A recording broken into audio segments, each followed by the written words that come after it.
Boa noite, meus amigos e minhas amigas do nosso canal Escola Teológica Católica. Antes da gente começar o nosso vídeo de hoje, vamos nos encomendar a Deus, vamos rezar, pedindo ao Divino Espírito Santo que nos ilumine, pois Jesus disse: sem mim nada podeis fazer.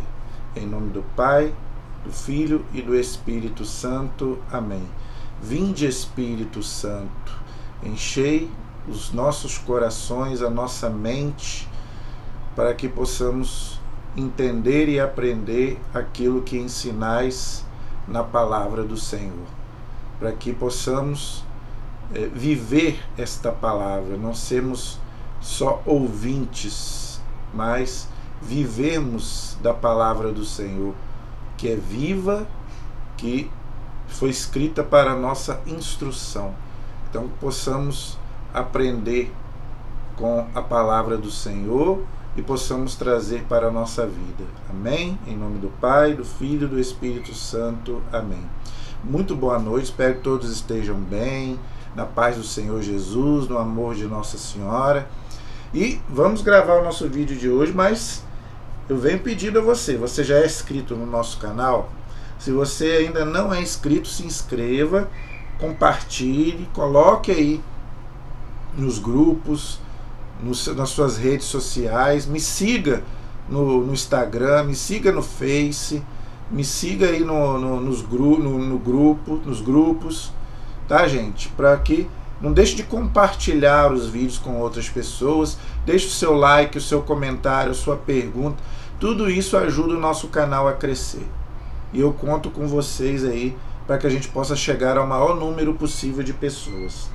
E estamos aí fazendo um estudo bíblico da Santa Palavra de Deus, do Antigo Testamento, o que não é fácil, é um desafio. Então eu peço muito a Deus para me iluminar, o Espírito Santo, porque dar um curso de Antigo Testamento é para poucos, tanto que aí na internet eu não conheço um curso de Antigo Testamento para católicos. Se tem, eu não conheço. De tão difícil que é você pegar livro por livro da Bíblia e ensinar. Então, eu peço a vocês aí que me ajudem rezando e me compartilhando e pedindo aí para que mais pessoas aí nos acompanhem. Se você quer fazer um estudo bíblico do Antigo Testamento, pegando lá do Gênesis, você pode ir lá na playlist do canal e começar a fazer o curso lá do Gênesis. Nós já estamos avançando, graças a Deus, já estamos aí no livro de Crônicas, nos livros históricos da Bíblia. Já estamos quase, já estamos do meio para o final do livro das Crônicas. Se Deus quiser, mais algumas aulas nós vamos terminar mais um livro da Bíblia do Antigo Testamento, ok?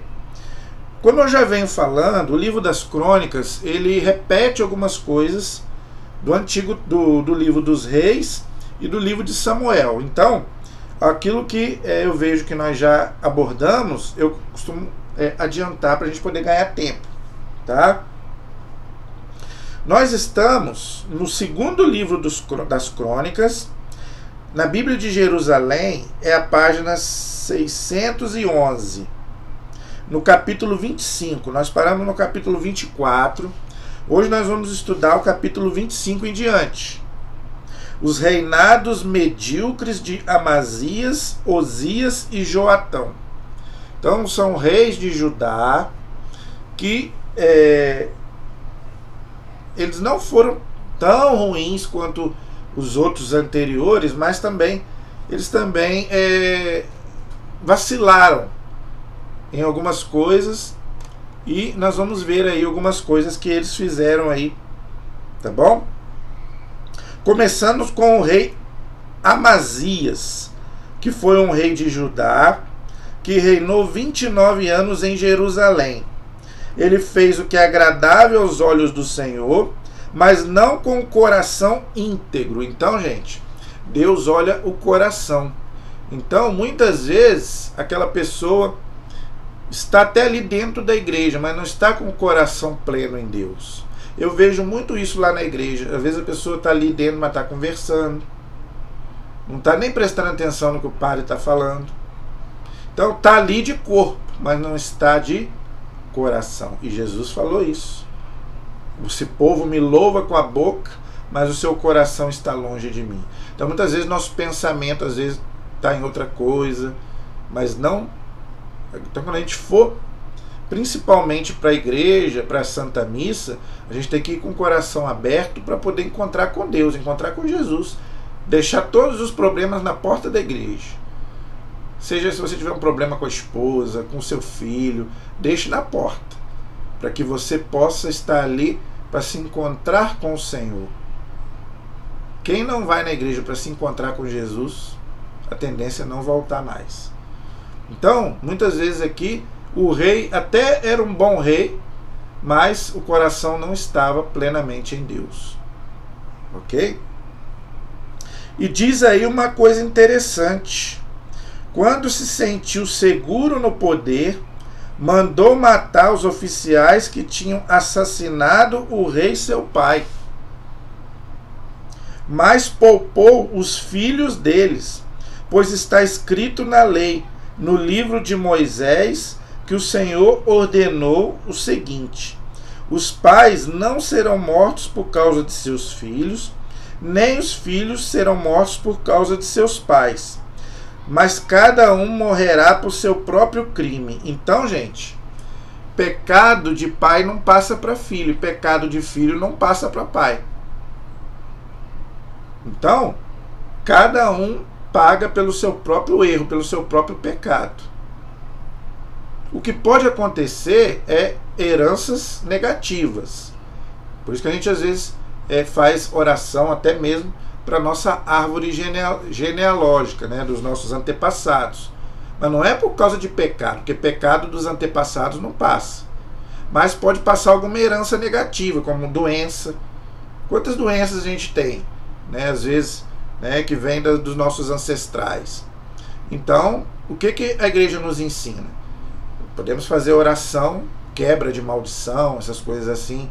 E na hora que a gente for comungar, quando você for receber Jesus Eucarístico, você pede a Jesus para que corte pelo sangue dele, pelo corpo e pelo sangue dele, qualquer herança negativa que possa ter vindo dos nossos antepassados. Ok? Então isso a gente pode e deve fazer. Pecado não passa de pai para filho, nem de geração, mas pode passar alguma herança negativa. Então, quando a gente for comungar, quando você for receber Jesus Eucarístico, peça porque ele corte pelo seu sangue derramado na cruz, seu corpo e seu sangue, toda qualquer herança negativa, tá bom? Aí ele vai fazer guerra contra os edomitas, que eram pagãos, ok?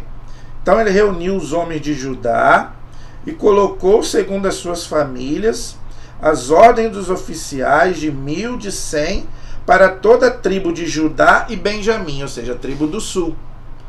Já falei sobre isso aqui várias vezes. 2 tribos ficaram no sul, porque depois que Salomão morreu, houve uma ruptura entre as 12 tribos. Então ficou 10 tribos no norte, na Samaria, Judá e Benjamim no sul, em Jerusalém. Ok? E a tribo do sul começou a guerrear contra os pagãos. Ok? Ele fez o recenseamento dos que tinham 20 anos ou mais e encontrou 300.000 homens de elite aptos para a guerra, capazes de portar lança e escudo. Então ele fez o recenseamento, que era como se fosse o censo hoje para nós. Ok? E daí ele recrutou alguns para a guerra. Nessa época tinha muita guerra entre Israel e os povos pagãos, e inclusive já fiz até um vídeo aí sobre isso, que na época de Jesus eles também achavam que o Messias viria para guerrear contra os romanos, como era aqui na época dos reis. Como Jesus era um homem pacífico, Jesus não veio para a guerra, mas sim para a paz, é o príncipe da paz, por isso que os judeus não aceitaram Jesus como Messias, ok? Recrutou depois como mercenários por 100 talentos de prata, 100.000 guerreiros valentes de Israel. Um homem de Deus, ou seja, um profeta, o homem de Deus é aquele que fala em nome de Deus. Veio então ao seu encontro e disse-lhe: Ó rei, não é preciso que as tropas de Israel venham em teu auxílio, pois o Senhor não está nem com Israel, nem com nenhum dos eframitas. Então, por que Deus não estava com o pessoal, com os pagãos e nem com a tribo do norte? Porque eles eram idólatras. Eles não serviam ao Deus verdadeiro. Eles eram politeístas, ou seja, eles tinham vários deuses. Então Deus não estava com eles. Pois se eles vierem, em vão procurarás agir e lutar com coragem. Deus o fará fraquejar diante de teus inimigos, pois é nele que está o poder para sustentar e abater. Então, gente, essa guerra hoje para nós é a nossa guerra espiritual, é a nossa guerra do dia a dia. Quem de nós hoje não tem guerra? Quem são os nossos inimigos hoje?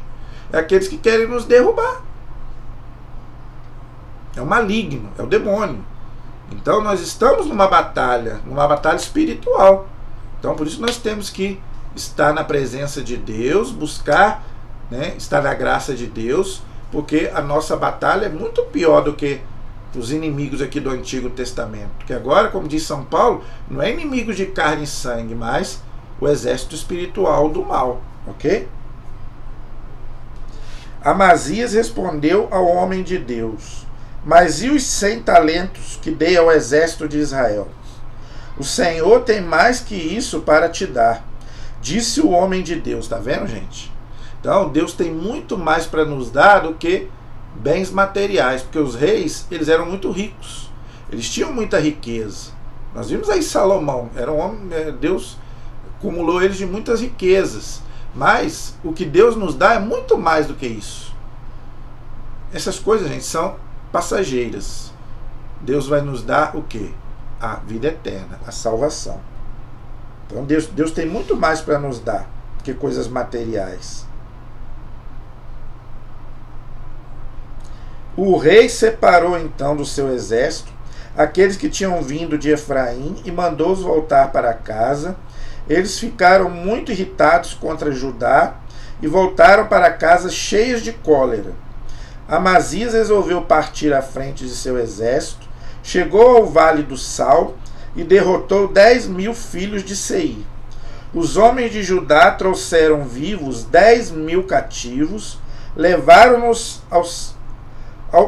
ao cume do rochedo e de lá os prejudicaram e todos ficaram despedaçados. Eram as guerras que eles, né, disputavam, né, contra lá os inimigos. Então tinha que eliminar os inimigos. É a cultura da época, tá, gente? Por isso que é complicado entender o Antigo Testamento. Essa barbaridades que aconteciam, né, eles não tinham misericórdia, eles acabavam com todos os inimigos mesmo, ok?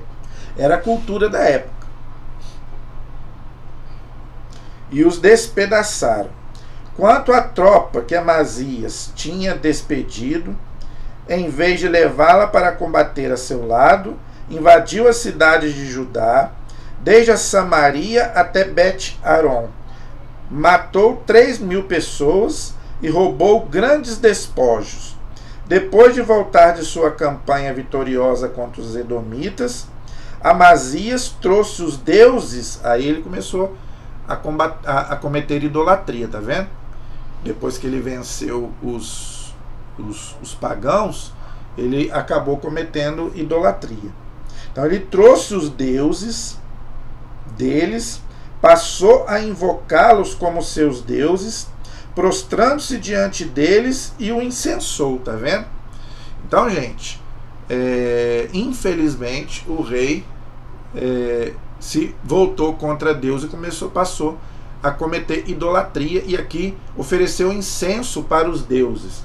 Não tem nada a ver com os nossos incensos. Nós oferecemos incenso para Deus, mas a gente sabe que hoje também se usa muito incenso, né, nessas religiões esotéricas. Então o que a igreja ensina? Usar incenso só na liturgia. A igreja pede para não usar incenso em casa, ok? O incenso é somente para as solenidades litúrgicas, ok? a ira do Senhor, quer dizer, a justiça do Senhor, se inflamou contra Amazias. Ele enviou-lhe um profeta que lhe disse: por que procuras os deuses deste povo, que não podem salvar de tua mão? Enquanto ele ainda falava, Amazias o interrompeu: acaso te nomeamos conselheiro do rei? Cala-te, se não queres ser morto. O profeta se calou, mas depois disse: sei que Deus deliberou a tua ruína por teres agido assim e não teres ouvido o meu conselho. O profeta, gente, é aquele que fala em nome de Deus. Então, não ouvir o profeta é não ouvir a Deus. Então, hoje, as pessoas hoje não querem saber de ouvir a igreja. A igreja fala, ó, o pessoal não está nem aí. O Papa fala, as pessoas não estão nem aí. Os padres falam, as pessoas não estão nem aí. Por isso que o mundo está como está. Não só na religião, mas em tudo. Em tudo. As pessoas hoje, né, elas não estão nem aí. Antigamente, na Idade Média, que as pessoas falam mal, as pessoas iam o quê? Por aquilo que a igreja ensinava. Por que falam tão mal da Idade Média? Porque o povo, eles tinham tanta fé em Deus que a palavra da igreja, a palavra do Papa era lei. Hoje, ó, ninguém quer saber do que a igreja ensina, do que o Papa fala. Então, diz aqui bem claro que o rei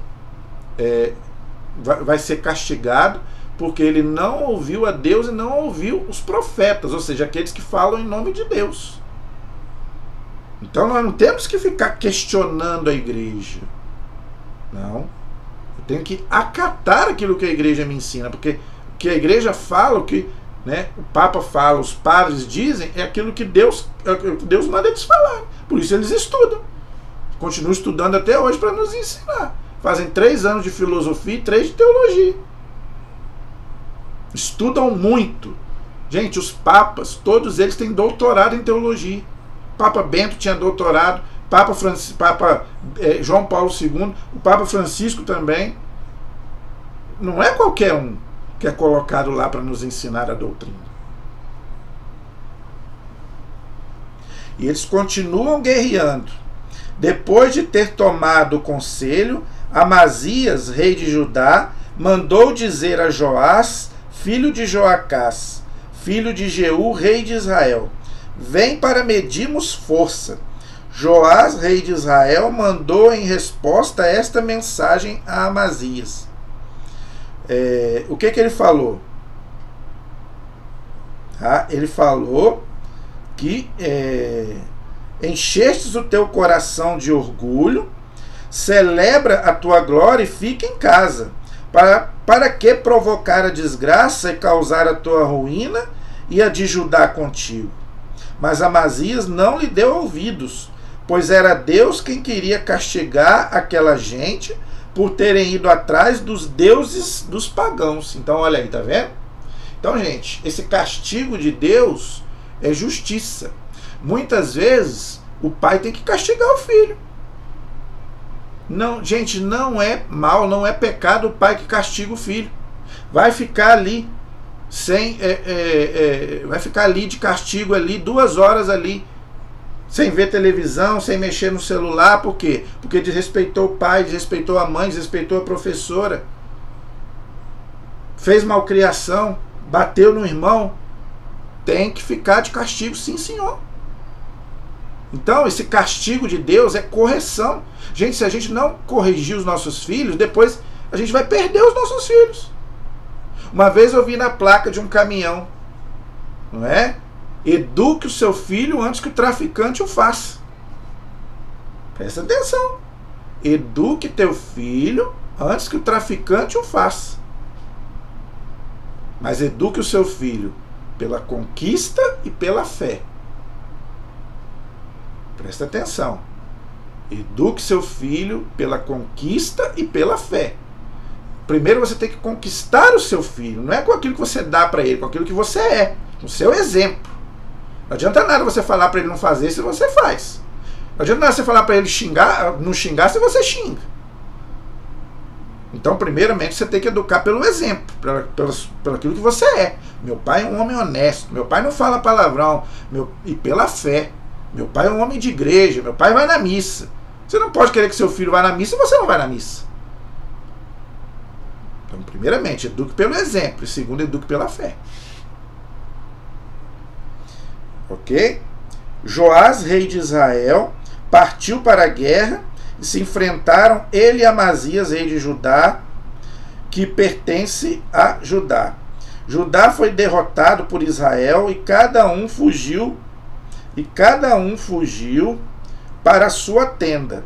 Quanto ao rei de Judá, Amazias, filho de Joás, o rei de Israel o fez prisioneiro e o conduziu a Jerusalém. Fez uma brecha na muralha de Jerusalém, desde a porta da entrada de Efraim até a porta do ângulo.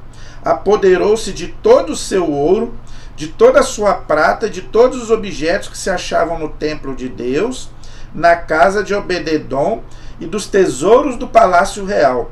E voltou a Samaria levando reféns. Olha aí, então, gente, Deus fez ele perder a guerra e o templo foi roubado, né? Foi levado tudo lá para Samaria. Por isso que os judeus não se davam com os samaritanos, porque os consideravam o quê? Idólatras e pagãos. Então, essa guerra entre judeus e samaritanos vem desde lá do Antigo Testamento, tá vendo? Amazias, filho de Joás, rei de Judá, viveu ainda 15 anos depois da morte de Joás, rei de Israel. Depois que Amazias se desviou do Senhor, tramou-se contra ele uma conspiração em Jerusalém. Ele fugiu para Laques, perseguiram-no, porém, e o mataram. Transportaram seu corpo a cavalo e o enterraram junto aos seus pais na cidade de Judá. Então, ele acabou sendo perseguido e morto depois que ele abandonou a Deus para seguir os deuses pagãos. Tá vendo, gente? E a nossa morte é o quê? É a nossa morte espiritual. Se a gente abandonar Deus por algum pecado, nós vamos ter a nossa morte espiritual. E isso é o quê? Ficar para sempre sem Deus. Isso que é o inferno. O inferno não é o demônio, nada disso. Claro, não é? Que vai ter a companhia dos maus, dos anjos maus. Mas a igreja ensina que a pior coisa do inferno é você não ter Deus. Porque nós somos criados por Deus e para Deus. De Deus nós viemos, para Deus voltaremos. Então o inferno é uma frustração total. Imagine você perder Deus para sempre. É mole? Depois foi coroado o rei Osias. Depois todo o povo de Judá escolheu Osias, que tinha 16 anos, e constituiu rei no lugar de seu pai Amazias. Ele reconstituiu Elate e reconquistou para Judá depois que o rei morreu com seus pais. Fez o que é agradável aos olhos do Senhor, como tudo o que fez seu pai Amazias. Aplicou-se a procurar a Deus, enquanto viveu Zacarias, que o instruiu no temor de Deus. É o profeta Zacarias, que o instruiu no temor de Deus. É um dom do Espírito Santo. Temor de Deus, já falei várias vezes, não é você ter medo de Deus. Ah, Deus vai me jogar no inferno. Não, não é isso. Temor de Deus é eu não quero ofender a Deus porque Deus é tão bom para mim. Eu não vou magoar o coração de Deus. Ter temor de Deus é isso. Deus fez tanto por mim, me criou, me deu a salvação, morreu na cruz por mim, então eu não vou decepcioná-lo. Então eu vou viver de acordo com a sua palavra, de acordo com a sua vontade para a minha vida. Isso é o temor de Deus. Todo o tempo que buscou o Senhor, este o fez prosperar. É a cultura do Antigo Testamento. Se o rei vivia na presença de Deus, Deus fazia ele rico, né? Porque eles tinham a noção de que tinha que viver tudo aqui. Eles não tinham a noção de vida eterna. Ok? Fez uma expedição contra os filisteus, derrubou as muralhas, né, das cidades aqui dos filisteus. Depois restaurou cidades nas regiões da terra dos filisteus. Deus o ajudou contra os filisteus. Os árabes, olha aí, tá vendo? Os árabes que hoje são quem? Os islâmicos, os muçulmanos. São descendentes dos árabes, descendentes de Ismael, filho de Abraão. Ok? Os habitantes de Baal e Meunitas, tudo povos pagãos, tá, gente? Os amonitas pagaram tributo a Osias, tornaram-se extremamente poderosos e por isso a sua fama se estendeu até as fronteiras do Egito. Então, aquele povo começou a crescer, né? Aquele povo começou a crescer muito. Osias construiu torres em Jerusalém, na porta do ângulo, na porta do vale, e os fortificou. Construiu também torres no deserto e cavou numerosas cisternas, pois dispunha de numerosos rebanhos na planície e no planalto, bem como lavradores e vinhateiros nas montanhas e nos verguéis, pois gostava de agricultura. Então, eles também fabricavam vinhos. Vinhateiros é aqueles que fabricam vinhos. O judeu, ele tinha muita vinha. Isso prova de que Deus não é contra, né, o vinho. Não é contra você até tomar um cálice de vinho. Não é pecado. Você só não pode se embriagar.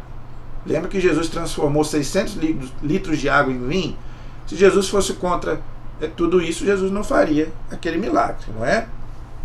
Osias tinha um exército treinado, pronto para entrar em combate, dividido em grupos segundo o recenseamento feito pelo escriba e pelo comissário.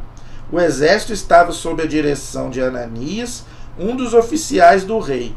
Então aqui fala do recenseamento que ele fez, podemos passar, ok? E aí ele vai fazer esse recenseamento para poder combater contra os inimigos, ok? Podemos passar. No versículo 16 do capítulo 26 diz assim: quando se tornou poderoso, seu coração se encheu de orgulho, a ponto de causar a sua desgraça. Gente, isso é o que mais acontece hoje. Quando a gente está lá no topo, a gente começa a ter orgulho, a gente começa a desprezar as pessoas, desprezar o próprio Deus. É só a gente ganhar um pouquinho de dinheiro. Por isso que Jesus fala que é muito difícil um rico entrar no céu. Por quê? Porque ele é muito apegado à riqueza, é muito apegado aos bens materiais, ao dinheiro. Eu já falei que o problema não é você ter dinheiro. Você não pode ser apegado ao dinheiro, nem aos bens materiais. Então a pessoa, quando ela começa a ter muito poder, ela começa a desprezar primeiro Deus, depois as pessoas. Se acha melhor do que os outros. Aí o tombo é muito maior. Porque, gente, nós não vamos levar nada. O pobre, o rico, vai para o mesmo lugar. Abre lá o túmulo do rico e o túmulo do pobre, você vai ver a mesma coisa. Ossos. Só. O corpo já era. Do rico e do pobre. Então por que a gente quer ser mais do que o outro? Não é? Então essa palavra de Deus aqui é para nós hoje. Um dos maiores pecados do mundo hoje é o orgulho, que é o contrário da humildade. Os santos foram humildes, os hereges foram orgulhosos, queriam saber mais do que Deus, queriam saber mais do que a igreja. É o pecado dos anjos maus. O diabo, ele é orgulhoso, ele não é humilde, por isso que ele foi expulso do céu. Ele queria ser Deus. Por isso que ele tentou Adão e Eva. Vocês serão deuses, conhecedores do bem e do mal. Ou seja, ele não quis ser criatura, ele queria ser o Criador. Isso é orgulho. Então, diz aqui que ele passou a ser um homem orgulhoso por causa do poder que eles tinham e causou a sua desgraça. Então, o orgulho pode causar também a sua desgraça. Pecou contra o Senhor seu Deus, entrando na grande sala do templo do Senhor para queimar incenso no altar dos perfumes. O sacerdote Azarias e mais 80 corajosos sacerdotes do Senhor resistiram ao rei Osias e disseram-lhe: não é a ti que compete incensar o Senhor, mas aos sacerdotes descendentes de Araão, consagrados para esse ofício. Sai do santuário, porque pecastes, já não tens direito à glória que vem do Senhor teu Deus. Então ele não podia fazer sacrifícios a Deus? Só o sacerdote.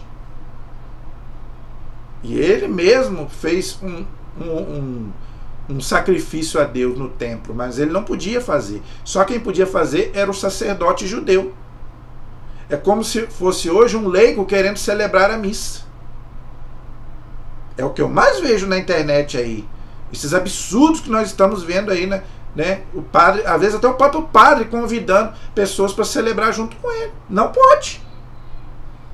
Ninguém, gente, pode celebrar a missa a não ser o sacerdote, ou o bispo, ou o papa. E nós estamos vendo aí, né, a missa afro. Com todo respeito aos nossos irmãos afro-brasileiros, não pode, gente. Não pode haver a mistura, o sincretismo religioso. Cada um respeitando a fé do outro, mas cada macaco no seu galho. Aqui já era assim. Nem o rei podia celebrar o culto a Deus, o sacrifício a Deus. Só o sacerdote. E para nós hoje, só quem pode celebrar a missa é o sacerdote. Ele foi ordenado para isso, ele foi ungido para isso. Eu não sou padre, eu não posso celebrar a missa. Então, se você entrar na igreja e não ver um padre ali, não é missa. Aí pode ser a celebração da palavra, é diferente. Se tiver ali um diácono ou um leigo, não é missa, é celebração da palavra, não tem consagração. Tem gente que confunde a missa com a celebração da palavra. Não, senhor. Para ter missa tem que ter sacerdote. Por isso que a igreja reza: Senhor, mande operários para a vossa messe. Está lá no livro, no Evangelho de São Lucas. Porque, gente, se não tiver sacerdote, se não tiver padre, não tem missa. Então vamos rezar para que tenha muito mais sacerdotes, muito mais homens que queiram ser sacerdotes, porque se acabar o padre, acaba a missa. Você não vai ter o corpo de Cristo mais, você não vai ter o sangue de Cristo mais. Só quem pode fazer consagração é o sacerdote. Então, ali no presbitério, no altar, só pode ficar quem está celebrando: o padre, o diácono e aqueles que estão ajudando, os coroinhas, o acólito e os ministros. Ninguém mais. Pessoas de outra religião, muito menos. Ali, gente, é um lugar sagrado. Disso, falou aqui, como se fosse um santuário. É um lugar sagrado. Não é todo mundo que pode subir lá no altar, no presbitério. Claro que não. Por isso que o bispo, toda a igreja, o bispo, na hora que aquela igreja vai inaugurar, o bispo faz ali uma consagração dali. É um lugar sagrado. Por isso que outra coisa, por que quando a gente passa na frente do altar nós temos que fazer a vênia? O altar simboliza o próprio Cristo, que vai ser imolado ali no altar, na Santa Missa. Então, quando você passar diante do altar, você tem que fazer a vênia. Fazer assim, se curvar. Então, ensine. Todos nós que somos católicos, temos que ensinar isso aos nossos filhos, a todos aqueles que passam diante do altar. Pode ter missa ou pode não ter missa. Fazer a vênia. Isso aqui. Inclinar diante do altar, onde vai ser celebrado o sacrifício de Cristo. Mesma coisa quando você passar diante da igreja, fazer o sinal da cruz. Por que nós fazemos o sinal da cruz quando passa? Porque Jesus mora ali dentro. Jesus está ali dentro do sacrário. Tem gente que não entende, acha que isso é superstição. Não, não é superstição, não. Jesus mora ali, o Santíssimo, ele está ali dentro do sacrário. Corpo, sangue, alma e divindade. Isso é coisa muito séria, gente.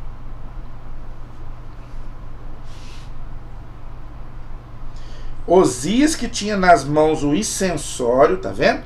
Então o incenso é só para o sacerdote nos dias de celebração. Por isso que você vê lá o padre incensando o altar, né? Tudo é o sacerdote. Encolerizou-se, mas enquanto ele se irritava contra os sacerdotes, apareceu a lepra em sua fronte, na presença dos sacerdotes no templo do Senhor, perto do altar dos perfumes. Está vendo? Deus mandou para ele a lepra. Claro que Deus não manda o mal, mas Deus permitiu que atingisse ele a lepra por causa daquilo que ele estava fazendo. O sacerdote-chefe e todos os sacerdotes voltaram-se para ele e viam a lepra em sua fronte. Expulsaram-no imediatamente e ele mesmo se apressou em sair, porque o Senhor o havia castigado. A lepra era contagiosa, você tinha que ficar longe. A lepra não é igual hoje. Antigamente tinha que ficar longe. Por quê? Porque pegava. O rei Osias ficou com lepra até o dia de sua morte. Permaneceu confinado num quarto leproso e estava excluído do templo do Senhor. Seu filho Joatão regia o palácio e administrava o povo da terra. Aí diz aqui, depois da morte de Osias, morreu com seus pais e foi sepultado com eles no terreno dos sepulcros reais, pois diziam, é um leproso. Joatão, seu filho, reinou em seu lugar. Então, gente, é como se fosse na Covid. Na Covid também a gente não ficou separado de todo mundo e teve que enterrar separado? É a mesma coisa, era na época da lepra. Joatão tinha, aí o filho dele reinou em seu lugar, fez o que é agradável aos olhos do Senhor, imitando em tudo a conduta de seu pai Osias, apenas não entrou no santuário do Senhor, mas o povo continuou a se corromper, ou seja, praticar idolatria. A única coisa que ele não fez foi entrar no templo para fazer um culto a Deus, que não podia, só o sacerdote. Mas o povo continuou praticando idolatria. Foi ele que construiu a porta superior do templo do Senhor e fez numerosas obras nas muralhas. Construiu cidades na região montanhosa de Judá e também cidadelas e torres nas terras cultivadas. Combateu contra o rei dos Amonitas, venceu os Amonitas, pagando-lhe naquele ano 100 talentos de prata, 10.000 de trigo e 10.000 de cevada. Cevada de quê? Que fabrica o quê? Cerveja. Nós vimos lá atrás que eles cultivavam vinho, eram vinhateiros, não é? A uva que fazia o vinho, e aqui a cevada que fabrica cerveja. Então, gente, não é pecado para o católico tomar um copo de cerveja, um copo de vinho. Eu estou falando isso com muita tranquilidade, porque eu não bebo. Quem me conhece sabe. Eu não estou fazendo apologia à bebida, jamais. Eu não bebo. Mas eu não posso ensinar contra a minha igreja.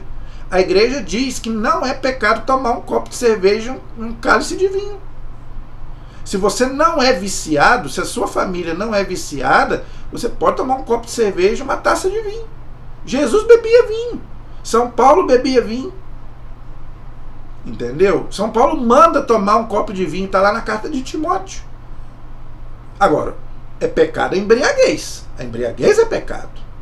Jesus não fala, a Bíblia não fala não bebeis. A Bíblia fala não vos embriagueis. É diferente. Uma coisa é você tomar uma cerveja, outra coisa é você tomar um engradado. Aí é diferente. Agora, nas festas da igreja, aí eu sou contra ter bebida. Eu vou falar por mim. Eu estou falando por mim. Eu acho errado nas festas da igreja ter bebida. Porque ninguém vai tomar uma cerveja só. Aí pode dar problema. Ok? Então, nas festas da igreja eu sou contra. Agora, no ambiente familiar, né? Igual às vezes eu vou lá no mercado, tem gente sentado, conversando, tomando uma cervejinha. Não tem pecado nenhum nisso. Entenderam? Agora, nas festas da igreja, aí não. Aí eu acho errado vender bebida alcoólica. Ok? Então, gente, a gente tem que ter discernimento das coisas. Ok? Foi isso que os amonitas tiveram de pagar-lhe. O mesmo se deu, né, no segundo e no terceiro ano. Joatão tornou-se poderoso, pois caminhava com firmeza na presença do Senhor seu Deus. Ele tinha 25 anos quando começou a reinar e reinou 17 anos em Jerusalém. Depois Joatão morreu com seus pais e foi sepultado na cidade de Davi, ou seja, Jerusalém. E seu filho Acais reinou em seu lugar. Então, na próxima aula, nós continuaremos a estudar sobre os reis. Nós vamos ver aí o rei Acás, que era pai do rei Ezequias, tá? Nós vamos ver as grandes reformas dos reis Ezequias e Josias. Então, gente, nós já estamos aí quase chegando na reta final do livro das crônicas, tá? Mas ainda tem alguma coisinha para a gente ver, amém? A nossa proteção está no nome do Senhor, que fez o céu e fez a terra. Estivemos e permaneceremos unidos em nome do Pai, do Filho e do Espírito Santo, amém? Deus abençoe a todos.